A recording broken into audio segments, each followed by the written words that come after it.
According to Rap Pro, animation is no longer immune to Hollywood's labor unrest. The field had previously been spared, but now actors' voices will go missing, threatening an increasingly important source of streaming and box office spending. Amid all of this year's upheavals, the animation sector had been an island of calm thanks to the field's distinctive structure within Hollywood. Now that SAG-AFTRA has gone on strike, Hollywood's wave of labor unrest is swamping it too. Animation artists and writers have their own union, the Animation Guild, separate from the WGA, and its contract runs through mid-2024. But voice actors fall under SAG-AFTRA's jurisdiction, and strike rules forbid voiceover work, which threatens to stall animated work at a critical point in production where artists sync up images and the spoken word. The disruption comes as digital animation has hit record market share, providing a full 25% of industry box office, according to the numbers. Spared from the effects of the WGA strike, animation has functioned in something of a bubble for most of 2023, and a largely profitable one.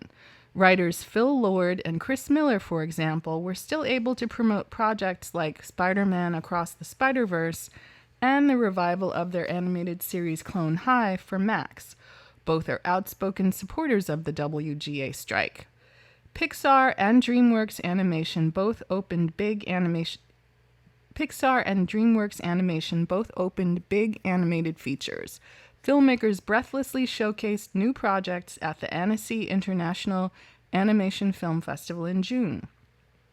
And the biggest film of the year so far has been the Super Mario Bros. Movie, produced by Illumination and Universal, which has amassed $1.34 billion worldwide since opening on April 4th.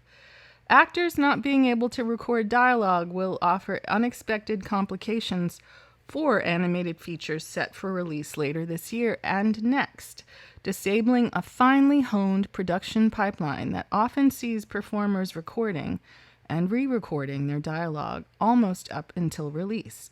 The Into the Unknown documentary on the making of Frozen 2, available on Disney Plus, showed just how unformed the movie was weeks before the movie was set to open, which it did, grossing $1.45 billion worldwide.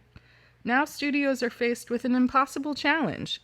Either they animate what dialogue they have, often based on earlier versions of scenes that have already been endlessly reworked, or attempt to wait out the strike and hastily animate then. In the current computer-generated pipeline, animation that matches the performer's vocal performance is one of the first elements to be finished, before the scenes then go through processes devoted to layout, background, effects, and the like.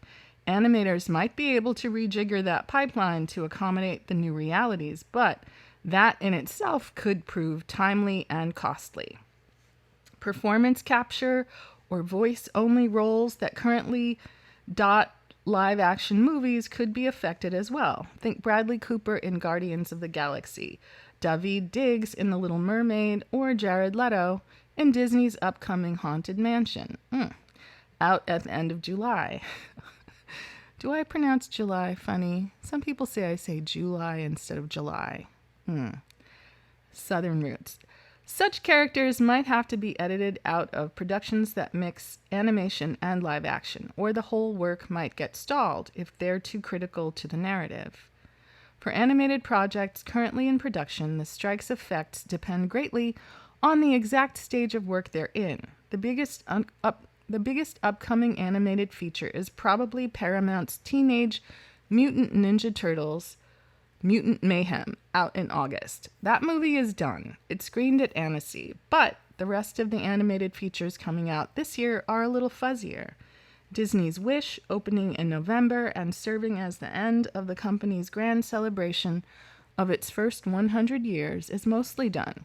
But there could definitely be some pickups and changes before that Thanksgiving launch.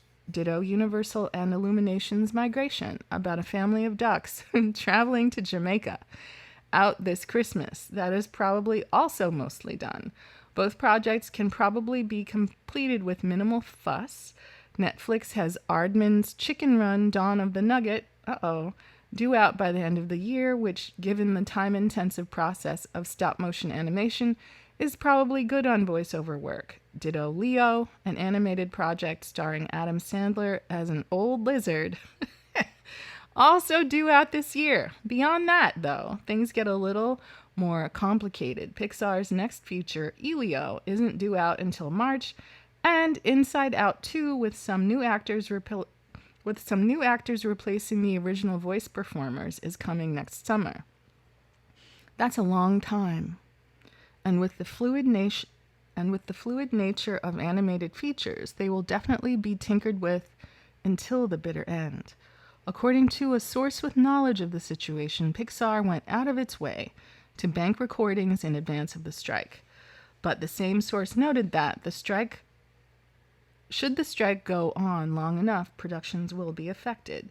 Next spring sees the release of DreamWorks Animation's Kung Fu Panda 4 and Sony Pictures Animation's Spider-Man Beyond the Spider-Verse. Also next year is Netflix's Ultraman, timing to be determined, and a photorealistically animated sequel to 2019's The Lion King called Mufasa next summer. All of these projects and many more are very much works in progress, undoubtedly requiring more voice work before release. The SAG-AFTRA strike will also mean that Hayao Miyazaki's final film, The Boy and the Heron, set to be released this weekend in Japan, will appear in the American market without an English language dub, since that is also prohibited in the Actors Union strike guidelines. Famous actors from Joseph Gordon-Levitt to Michael Keaton have contributed to localized versions of earlier Studio Ghibli classics. While this probably won't worsen the movie's Oscar chances, it could limit its American box office. And this is to say nothing of the dozens of animated television shows that air on linear channels and across streaming each and every week. Streamers are spending billions of dollars a year on animation, everything from The Simpsons to Big Mouth to Teen Titans Go and SpongeBob SquarePants will be affected, considering how important these shows are to their respective networks and streaming services. This has the potential to greatly upset the apple cart. I think that's the point. Since artists and technicians are represented by the Animation Guild Local 839 of the IATSE Union, the industry could well try to soldier on with the voiceovers they have, but that work will be difficult. It's one more obstacle for a sector of the entertainment industry that has often struggled to get a level of respect that matches its financial returns for studios. With a sister union on strike, though, animators are no longer on their own island. Quote, "I don't know what to say other than we stand in solidarity," said one animation veteran. "I wish that the guilds regarded animation as equal to live action, but regardless, we support SAG-AFTRA to get fair compensation." It's a lot going on. I think we're going to see the labor actions cresting this summer. Hopefully it won't take too long for people to come to their senses and decide that fair wages are good for the industry, not just for fat cats and misers. Oops, I said it. I'd love to know what you think in the comments, stitches, and duets. Thanks so much.